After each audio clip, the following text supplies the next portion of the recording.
Hey you all, it's Ashley with Fleet Feet. Today we're going to talk about nutrition, specifically what to eat before you run.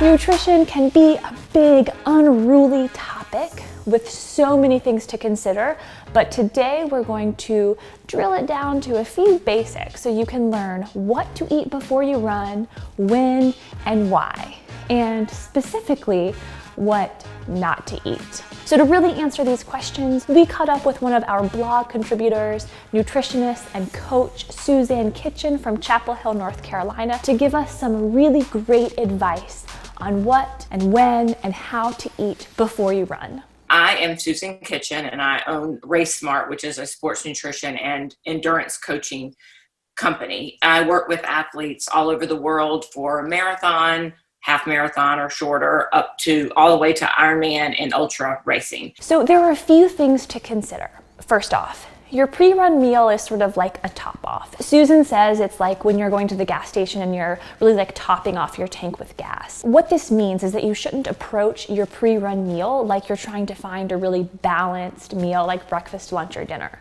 The goal of this meal is to help you perform well and not have GI issues. What causes GI disturbance prior to a run are several things. How big the meal is, how close the meal is or snack is to the start of the run, how trained you are with what you've eaten, how familiar it is to your body with regard to pre-run, how much fat, how much fiber, how much fructose, if it's spicy or if it's acidic. And any of those combinations could wreak havoc on your intestines. So the wrong meal can send your stomach into a twisty, turny, awful mess. If you've experienced it, you know exactly what I mean, and that is not what you want to happen. Number 2, what you eat is determined by the window of time you have before you run, not the actual distance of the run. How far out are you from the run? 3 hours, you have a lot of flexibility. 2 hours, you have a little bit more. 1 hour, a lot less. 30 minutes, a lot less. 3 hours out, you could have, let's say if it was breakfast, you could have eggs, toast, fruit, yogurt, for example. 2 hours out, you might have a little bit less eggs. You might have not as much fruit because of the fructose, for example. You might have a half a bagel versus a whole bagel, depending on how hungry you were. Or you could do half the bagel 2 hours out with some eggs and do another half a bagel 1 hour out, let's say if you wasn't going down as easily. The closer you get to the start of the run, the less volume you want to have. So you could go with 1 gram of carbohydrate per kilogram of body weight. You don't want the stomach to be digesting a lot or having a hard time digesting when you start that run. Number 3, experimentation is good as long as it's not before a race. Definitely don't experiment on race day. Nothing new on race day. And the other thing I would say is anytime you're doing a key run that resembles your race day, such as a long run or a interval run, something that's really important is pre-race intended meal or snack prior to that run, and make sure you fuel during that run exactly how you plan to on event day so you can tweak it as you go.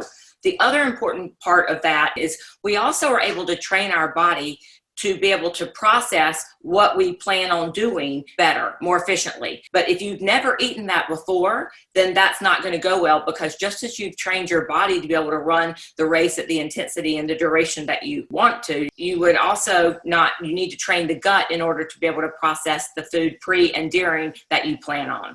So you're training not just your body, but you're also training your GI system. Number 4, you can train your gut. And this is really important for people who may run at all different times of the day. I'll use myself as an example here. I'm a morning runner and I run a lot of times in the morning or in the middle of the day. But I find if I run in the evening after work, so that's, after I've had my lunch and a snack, my stomach is not happy. Is there a way to train your gut to better handle that time frame of running? Or is it simply just paying better attention to what you're having earlier in the day? If you want to run at that time more often, let's say that's not just a random time that you maybe once every month that you run at that time, then you want to be more careful with what you eat. You really want to be careful. Breakfast isn't as important. Lunch is super important. I would play it super safe. I would go super basic. Peanut butter and jelly sandwich maybe would be basic. White bread, and then maybe have a snack. Don't have too much. Don't think, oh, I'm going to eat a lot because I'm running later. Don't think like that. Just have enough to be satisfied. Maybe have a snack an hour out just to top you off, another 20 or 30 grams of carbs that's super easy to digest. Something, just to be able to stay safe for that run, because you will have GI distress if you've eaten something that might be like a salad, for example, because your body isn't used to running after having that. If you want to be trained to do that, you certainly will be able to, grow to, if you think, oh, I changed jobs, I changed my shift, whatever it is, my new time is going to be 6 o'clock in the evening. You can certainly train your body to do that. But I would stick to these pre-run guidelines as you work your way there. Number 5, one very important thing to remember. While you may have eaten the perfect pre-run fuel, if you're dehydrated, you're going to be in trouble. Proper hydration is crucial for almost every bodily function. Dehydration will cause all of these GI disturbances. So let's say you eat a meal, but you're still dehydrated, and then you go into the run and you go, well, I ate everything she said I could eat. Why am I having this issue? If you're dehydrated, it's going to stop gastric emptying as well. So bottom line, fuel properly before your run, and don't head out the door dehydrated. To learn more about what to eat before you run and running nutrition in general, visit the links in our description below and check out Susan Kitchen's articles on fleetfeet.com/blog. Thanks for joining us. See you next time. Is it okay to run in the morning without eating? Like for someone who just drinks a cup of coffee and heads out the door? I love that question, and I'm so glad you asked it. And the answer is it depends. It depends what you're training for, what the run is going to look like, and if you plan on eating your post-run or breakfast right when you get back, right? So let's say that it's just you're a marathoner, let's say. So you're used to running, 40, 50 plus miles a week. This is an easy 5-mile shakeout. You're going to eat right when you get back, a balanced meal of protein and carbohydrate, then sure. I think that's fine. If you're going to the track and you're really going to try to hit some high efforts, I might have 20 grams of easy to digest carbohydrate. Start with something like I mentioned, something probably in your cabinet, vanilla wafers, applesauce, rice cake, half of a gel with caffeine if you want to hit the caffeine and you don't want to make a cup of coffee, right? And make sure you have water with that, and you can even add a little bit of sodium to that. It would be, depending on the weather, good. What I find from my perspective, the end of the world would be if you don't fuel when you get back, regardless of what kind of run it was and the intention of the run. It's super important to stop the muscle breakdown, to be able to help your body to repair. And don't forget, you've also been in a fasting state for a long time at this point, and now you're in your most active time of the day. Mm-hmm. And so you're teaching your body, I'm going to ask all of this of you, but I'm not going to give you anything back. And eventually the metabolism is going to adjust.